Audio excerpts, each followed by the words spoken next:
तो अभी आज हम बात करते हैं बायोलॉजिकल क्लासिफिकेशन पार्ट 2 की। तो पार्ट 1 में जैसे कि आपने बहुत सारी चीज़ें देखी होगी, तो पार्ट 2 में हम इस चैप्टर को एंड करते हैं। ठीक है, तो यहाँ पे जो किंगडम मोनेरा है उसके अबाउट हम कुछ इन्फॉर्मेशन लेते हैं। तो किंगडम मोनेरा 4 कैटेगरीज में डिवाइड होता है। तो बेस्ड ऑन क्या होता है, ये शेप होता है। ठीक है, तो कॉकस, बैसिलस, विब्रियो और स्पिरिलम। आप सभी को पता है कि कॉकस जो होता है वो कैसा होता है, स्पेरिकल शेप, मीन्स ऐसा गोले होते हैं कॉकस मीन्स। जो बैसिलस होता है, बैसिलस ऐसा रॉड शेप होता है। और जो विब्रियो होता है, विब्रियो कॉमा शेप होता है। और जो स्पाइरिलम है वैसे स्पाइरल शेप होगा। ठीक है, तो यहाँ पे बहुत ही इजी बात थी। हम आगे बढ़ते, इसमें दो बैक्टीरिया आते हैं, एक यू बैक्टीरिया और दूसरा आर्की बैक्टीरिया। तो हम आर्की बैक्टीरिया के रिगार्डिंग जो भी इंपॉर्टेंट पॉइंट्स है इसमें देखते हैं। तो आर्की बैक्टीरिया एक्सट्रीम कंडीशंस में जीते हैं। तो ये एक्सट्रीम कंडीशंस में क्यों जीते हैं, क्योंकि इनकी सेल वॉल स्ट्रक्चर जो होती है वो डिफरेंट होती है। तो ये कैसा क्वेश्चन आ सकता है, एक असर्शन एंड रीजन का क्वेश्चन आ सकता है। ठीक है, तो यहाँ पे ये चीज इंपॉर्टेंट थी। और ये कहाँ कहाँ लाइव करते हैं, मतलब कहाँ कहाँ रहते हैं, तो ये हेलोफाइल्स में रहते हैं, थर्मो एसिडोफाइल्स में रहते हैं और मिथेनोजन। तो अगर एक्सट्रीमली सॉल्टी एरियाज में रहते हैं तो उनको हेलोफाइल्स बोलेंगे। अगर ये हॉट स्प्रिंग्स में रहते हैं तो यहाँ पे थर्मो तो वर्ड आया ही, मतलब कुछ ऐसे गर्म जगह पे। ठीक है, तो थर्मो एसिडोफाइल्स भी आपको क्लियर हो गया होगा।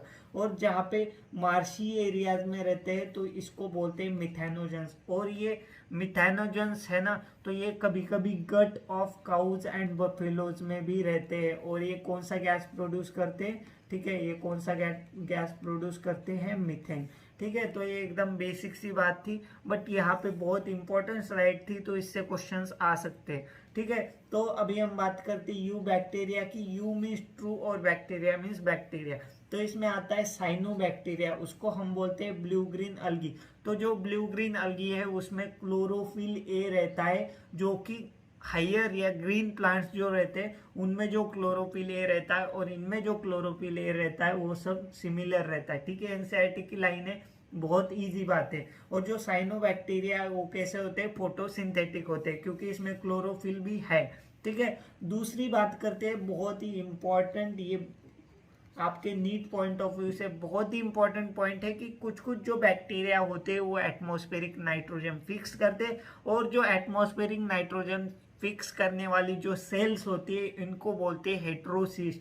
ठीक है, इसके एग्जाम्पल ज़्यादा नहीं पूछे जाते, बट ये पूछा जाता है कि कौन सी सेल होती है। तो नाम याद रखना, हेटेरोसिस्ट सेल होती है जो एटमॉस्फेरिक नाइट्रोजन को फिक्स करती है। और इसका एग्जाम्पल एनसीईआरटी में दिया है, नॉस्टॉक। ठीक है, अब बात करते हैं कीमोसिंथेटिक ऑटोट्रॉप्स क्या होते हैं। तो ये क्या होते हैं, ये जो नाइट्रेट्स, नाइट्राइट्स और अमोनिया ऐसे इनऑर्गेनिक जो सब्सटेंसेस है उनको ऑक्सीडाइज करके क्या करते हैं, एटीपी प्रोडक्शन में हेल्प करते हैं। ठीक है, तो यहाँ पे ये भी बात क्लियर हो गई होगी आपको। यहाँ पे इस स्लाइड में हम देखते हैं, तो यहाँ पे dash dash types of bacteria are most abundant. तो कौन से होते हैं वो होते हैं हेटेरोट्रोप्स। ठीक है, हेटेरोट्रोप्स होते हैं। ठीक है, तो यहाँ पे जो दूसरा है वो well known diseases caused by bacteria are. तो यहाँ पे ये आपको लग रहा होगा कि बहुत ही इजी है, बट मैं अगर आपको वायरसेस के साथ बैक्टीरिया के जो भी डिसीजेस है वो मिक्स कर दूं तो आपको बहुत ज़्यादा कंफ्यूजन हो जाएगा। तो मैंने वायरसेस के लिए एक ट्रिक तो बताई थी, मिस हर्पीस। ठीक है, तो यहाँ पे आपको अगर वायरसेस में कंफ्यूजन है तो ये मिस हर्पीस आपको पिछले सेशन में मैंने आपको बताया था। यम से क्या है, यम से मम्स, आई से इन्फ्लुएंजा, यस से स्मॉल पॉक्स, हर्पीस से हर्पीस, और HIV भी इसमें ऐड कर लेना।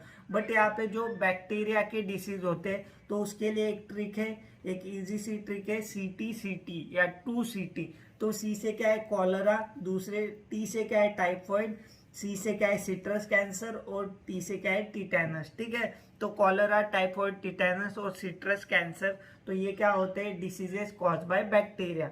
रिप्रोडक्शन ऑफ बैक्टीरिया कैसे होता है, मेनली जो होता है रिप्रोडक्शन वो होता है फिजन से। बट अनफेवरेबल कंडीशंस में आप एक चीज याद रखना, मोस्ट ऑफ द टाइम्स जो भी रिप्रोडक्शन अनफेवरेबल कंडीशंस में होता है तो उसमें क्या होता है, स्पोर्स का प्रोडक्शन होता है। तो यहाँ पे भी वही चीज हो रही है। ठीक है, तो आगे बढ़ते हैं, माइकोप्लाज्मा बहुत बहुत वेरी वेरी इंपॉर्टेंट, ठीक है। तो आप इसमें जितना स्टार लगा सकते हो उतने लगा लो। इसमें सिर्फ 4 पॉइंट है बट इतने पावरफुल पॉइंट्स है तो इसमें क्वेश्चन आने के चांस बहुत ही ज्यादा है, ठीक है। तो देखते हैं सारे पॉइंट्स। तो माइकोप्लाज्मा में first of all cell wall नहीं होती है, ठीक है। दूसरा क्या होता है, हमें अभी तक जितने भी लिविंग सेल्स पता है उसमें सबसे स्मॉलेस्ट है, ठीक है। तीसरा क्या है, ये विदाउट ऑक्सीजन सरवाइव कर सकती है, अनेरोबिक कंडीशन में भी सरवाइव कर सकती है। चौथा पॉइंट क्या है, इसमें जो है माइकोप्लाज्मा में जो भी ऑर्गेनिजम्स आते हैं तो वो क्या होते हैं, पैथोजेनिक होते हैं, एनिमल्स को भी और प्लांट्स को भी। तो यहाँ पे 4 चीजें याद रखना, पहले की इसमें सेल वॉल नहीं होती, दूसरी चीज की स्मॉलेस्ट लिविंग सेल अभी तक नोन है, तीसरी है ये विदाउट ऑक्सीजन सर्वाइव कर सकते हैं मतलब अनएरोब, ठीक है, अनएरोब, यहाँ पे यही समझ में आता है हमें।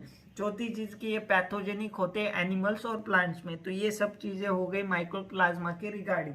अब हम बात करते हैं किंगडम प्रोटिस्टा की, ठीक है। तो इसके रिगार्डिंग कुछ इंपॉर्टेंट पॉइंट्स देख लेते हैं। तो किंगडम प्रोटिस्टा क्या होता है, जो सिंगल सेल्ड यूकैरियोट्स होते हैं सारे इसमें आते हैं, ठीक है। मोनेरा में क्या होता था, मोनेरा में जो भी प्रोकैरियोट्स होते हैं वो आते थे, यहाँ पे क्या आते हैं यूकैरियोट्स, बट कौन से यूकैरियोट्स, सिंगल सेल्ड यूकैरियोट। और ये प्राइमरीली कैसा है, एक्वेटिक है, इतना कुछ इंपॉर्टेंट पॉइंट नहीं है, ठीक है। तो ये प्रोटिस्टा क्या है, ये protista other kingdoms like plants, animals और फंगाई के बीच में ये क्या है, एक कनेक्टिंग लिंक है, ठीक है। ये भी इतना कुछ खास इंपॉर्टेंट पॉइंट नहीं, बहुत लॉजिकल पॉइंट है। कुछ कुछ प्रोटिस्टा जो होते हैं उसमें सिलिया और फ्लैजेला होते हैं जो कि हम आगे देखेंगे, ठीक है। तो यहाँ पे प्रोटिस्टा 5 ग्रुप्स में क्लासिफाई होता है, एक है क्राइजोफाइट्स, डायनोफ्लैजेलेट्स, यूग्लिनोइड्स, स्लाइम माउथ्स और प्रोटोजोन्स। तो हम एक एक करके इन सब के बारे में इंफॉर्मेशन लेंगे और इनसे क्या क्या क्वेश्चन आने के चांसेस है ये भी चीजें मैं आपको बताऊंगा, ठीक है। तो बात करते हैं फर्स्ट ऑफ ऑल क्राइजोफाइट्स की। तो क्राइजोफाइट्स में 2 चीजें इंक्लूड होती है, पहली तो इंक्लूड होती है डायटम्स और दूसरी इंक्लूड होती है डेस्माइट्स।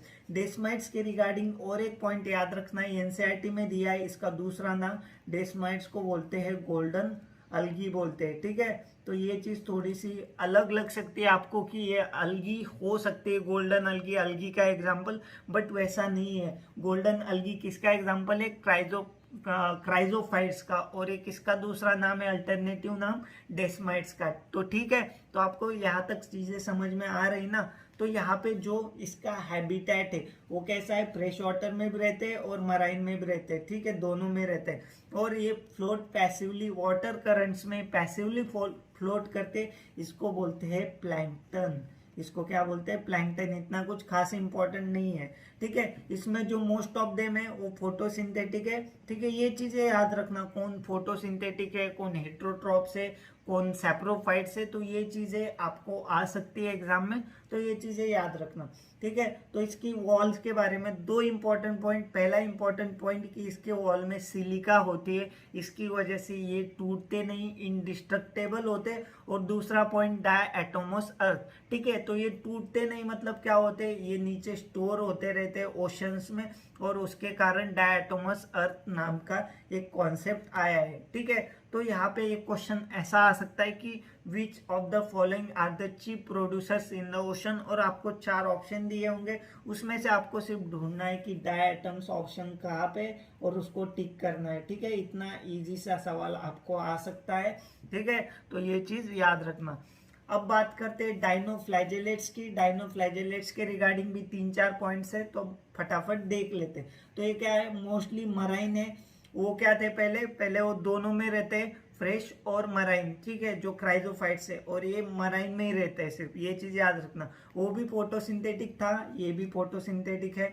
इस उसके सेल वॉल में क्या था, सिलिका था। इसके सेल वॉल में क्या था, क्या है, सेलुलोज है। उसमें फ्लैजेला नहीं थे बट इसमें फ्लैजेला है, ठीक है। फ्लैजेला कैसे है, ये ट्रिक है, DLT। आप अगर डिलीट का शॉर्ट फॉर्म लिखोगे तो यहाँ पे DLT होगा। तो D से क्या है, डायनोफ्लैजेलेट।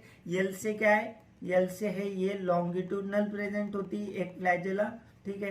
एक फ्लैजेला प्रेजेंट होती है लॉन्गिट्यूडनल, और दूसरी फ्लैजेला प्रेजेंट होती है कैसी, ट्रांसवर्स, ठीक है। तो ये चीज आपको क्लियर हो गई होगी। LT का क्या मतलब है, और एक इम्पॉर्टेंट कॉन्सेप्ट आती है रेड टाइड्स, ठीक है। तो यहाँ पे समंदर पूरा लाल लाल दिखने लगता है, क्यों दिखने लगता है? क्योंकि उसमें रेड डायनोफ्लैजेलेट्स बहुत ज्यादा अमाउंट में रहते हैं। और इस रेड डायनोफ्लैजेलेट्स का एग्जाम्पल क्या है? इसका एग्जाम्पल है गोनी एलक्स। तो ये चीज आ सकती है एग्जाम में, ठीक है, इसलिए मैं आपको बता रहा हूँ। अब बात करते हैं यूग्लिनॉइड्स की। तो यूग्लिनॉइड्स के रिगार्डिंग ऐसे ऐसे कुछ पॉइंट्स है जो आपको हैरान कर सकते हैं। तो देखते हैं यूग्लिनॉइड्स के रिगार्डिंग कौन कौन से ऐसे पॉइंट्स है कि जो आपके एग्जाम में आ सकते हैं। तो फर्स्ट ऑफ ऑल ये थोड़ा सा कम इम्पोर्टेंट पॉइंट है कि फ्रेश वाटर में रहते हैं, ठीक है, और मोस्टली ये स्टैग्नेंट वाटर में मिलते हैं। बट जो दूसरा पॉइंट है ना, बहुत ही पावरफुल पॉइंट है। क्यों पावरफुल है? क्योंकि जो इसकी सेल वॉल है ना, वो प्रेजेंट नहीं होती, बट इसमें एक प्रोटीन रिच लेयर प्रेजेंट होता है। उस प्रोटीन रिच लेयर को बोलते हैं पेलिकल, ठीक है। तो यहाँ पे सेल वॉल अब्सेंट है बट पेलिकल प्रेजेंट होती। इसमें फ्लैजेला होते हैं, दो फ्लैजेला होते हैं, एक शॉर्ट होता है और एक लॉन्ग होता है, ठीक है। तो यहाँ पे क्राइजोफाइट्स में फ्लैजेला अब्सेंट है। डायनोफ्लैजेलेट्स में क्या थी ट्रिक? DLT, ठीक है, एक लॉन्गिट्यूडनल होता है और एक ट्रांसवर्स होता है। और यहाँ पे यूग्लिनॉइड्स में क्या होता है? एक शॉर्ट होता है और एक लॉन्ग फ्लैजेला होता है, ठीक है। ये कैसे? ये फोटोसिंथेटिक है। बट यहाँ पे बहुत ही इंपॉर्टेंट पॉइंट है, अगर सनलाइट प्रेजेंट हो तो ये फोटोसिंथेटिक होते, और अगर कभी बाय चांस सनलाइट नहीं हो, सनलाइट डिप्राइव हो, मतलब सनलाइट प्रेजेंट नहीं हो, तो ये कैसे एक्ट करते हैं? हेट्रोट्रोप्स की तरह, ठीक है। तो ये स्मॉल जो ऑर्गेनिजम्स है उनको खाने लगते हैं। बहुत ही इंटरेस्टिंग पॉइंट है, ठीक है, बहुत ही इंटरेस्टिंग पॉइंट है। तो ये चीज याद रह जाएगी आपको, ठीक है। और जो पिगमेंट्स यूग्लिनॉइड्स में प्रेजेंट होते तो वो आइडेंटिकल होते हैं हायर प्लांट्स की तरह, ठीक है। तो हायर प्लांट्स में जो भी पिगमेंट्स प्रेजेंट होते हैं वो यूग्लिनॉइड्स में प्रेजेंट होते हैं, ठीक है। तो ये कुछ इंपॉर्टेंट पॉइंट्स थे। तो यहाँ पे हमने जो भी तीन चीजें देख ली है, क्राइजोफाइट्स, डायनोफ्लैजेलेट्स और यूग्लिनॉइड्स, तो इनके बारे में कुछ कंपैरिजन करने के पॉइंट्स है। तो आपको ये रिवीजन के तौर पे एक स्लाइड मैंने यहाँ पे रखी है, ठीक है। ये क्या है? रिवीजन के तौर पे। तो यहाँ पे हैबिटेट कैसे याद रखे? तो मैं ऐसे याद रखता था, बोथ मराइन फ्रेश, ठीक है, बोथ मराइन फ्रेश, ऐसे 2-4 बार बोलो आप, आपको याद हो जाएगा, ठीक है। तो इसका हैबिटेट क्या है? क्राइजोफाइट्स का बोथ फ्रेश वाटर में भी रहते हैं, मराइन में भी रहते हैं। डायनोफ्लैजेलेट्स का क्या है? मराइन, ठीक है, बोथ मराइन फ्रेश, ठीक है। ये चीज याद रखना। न्यूट्रिशन कैसा है? ठीक है, न्यूट्रिशन कैसा है मतलब इनका मोड ऑफ न्यूट्रिशन कैसा है? मोड ऑफ न्यूट्रिशन पहला तो है फोटोसिंथेटिक, दूसरा भी फोटोसिंथेटिक है, तीसरा आपको याद हो यूग्लिनॉइड्स के रिगार्डिंग हमने एक अच्छा सा फैक्ट देखा था, ये फोटोसिंथेटिक होते हैं बट अगर सनलाइट नहीं हो, ठीक है, अगर बाय चांस सनलाइट नहीं हो तो ये कैसे होते हैं? ये होते हैं हेटेरोट्रॉप्स। तो मतलब ये दोनों मोड ऑफ न्यूट्रिशन है इसके।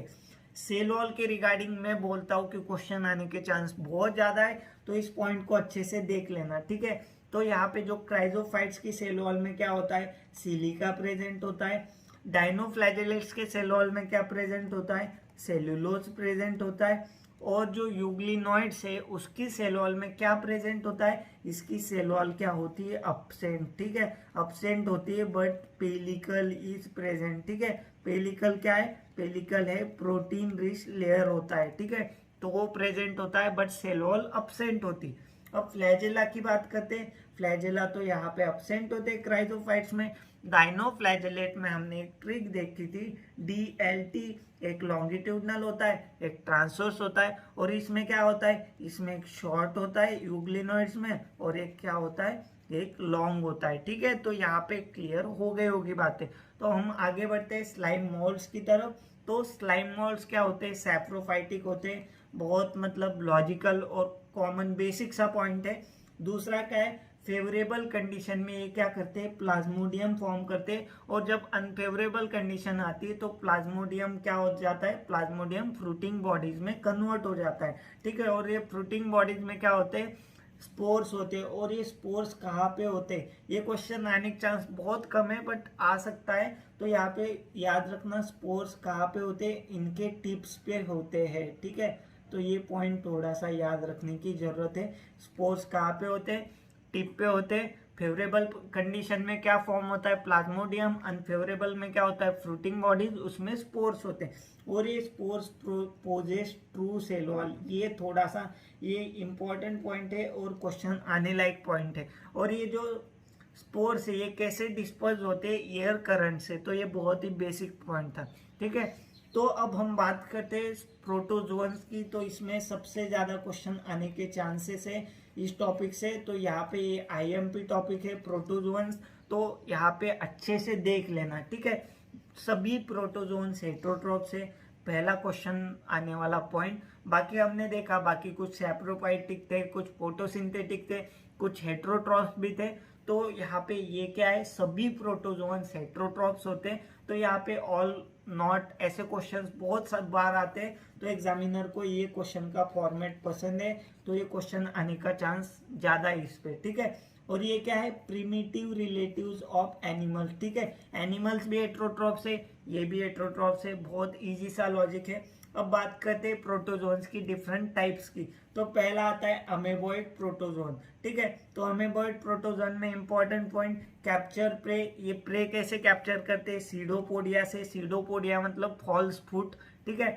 और इनका जो मराइन फॉर्म्स होता है, इनका मराइन फॉर्म होता है, उसमें क्या होता है, सिलिका शेल्स होते हैं उनके आउटर सरफेस पे।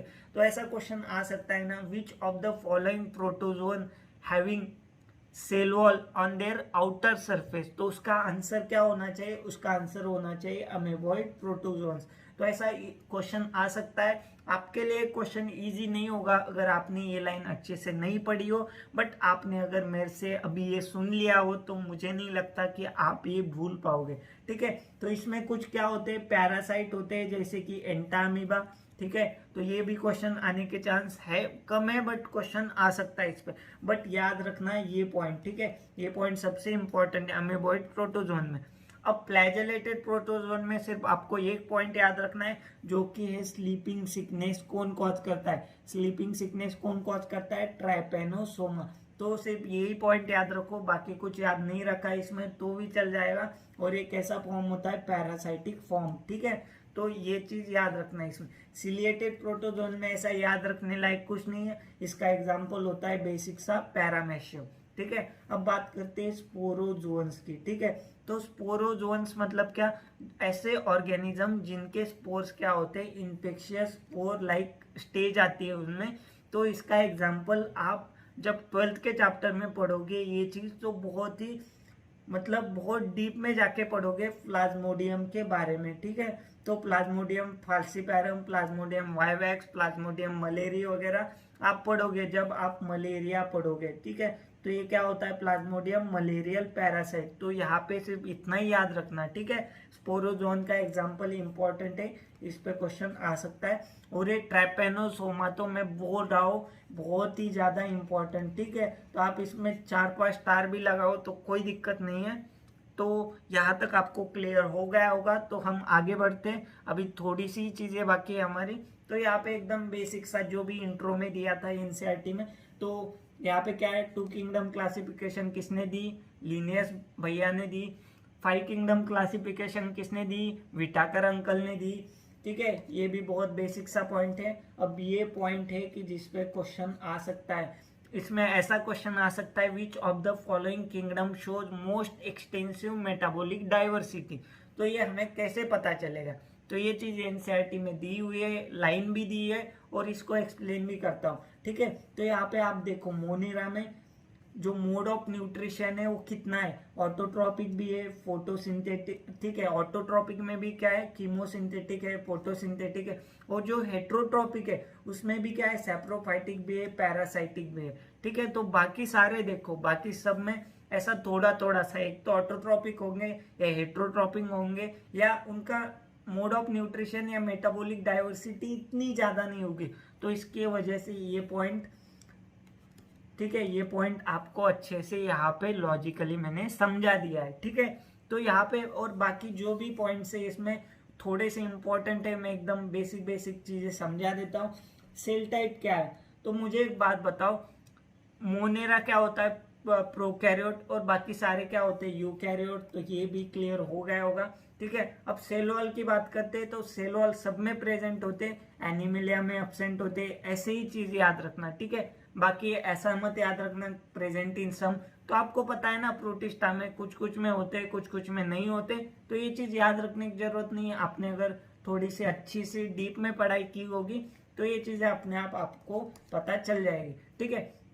तो न्यूक्लियर मेम्ब्रेन की बात करें तो अगर प्रोकैरियोट है तो उनमें न्यूक्लियर मेम्ब्रेन होता ही नहीं, एकदम इजी सी बात है। तो न्यूक्लियर मेम्ब्रेन सिर्फ मोनेरा में एब्सेंट होगा, बाकी सब में प्रेजेंट होगा। अब बात करते हैं बॉडी ऑर्गेनाइजेशन की, तो मुझे एक बात बताओ, मोनेरा एकदम बेसिक है ना, तो उसकी बॉडी ऑर्गेनाइजेशन कैसे होगी, सेलुलर। उसके बाद वाले जो भी आएंगे उनकी थोड़ी एडवांसमेंट होती जाएगी और उनमें बॉडी ऑर्गेनाइजेशन थोड़ी अच्छी लेवल की रहेगी, ठीक है। और यहाँ पे मोड ऑफ न्यूट्रिशन के बारे में हमने देख लिया था कि किसकी मोस्ट एक्सटेंसिव मेटाबॉलिक डाइवर्सिटी होती है, तो किसकी होती है, वो मोनेरा की, ठीक है। तो यहाँ पे आज का सेशन खत्म होता है। So thank you.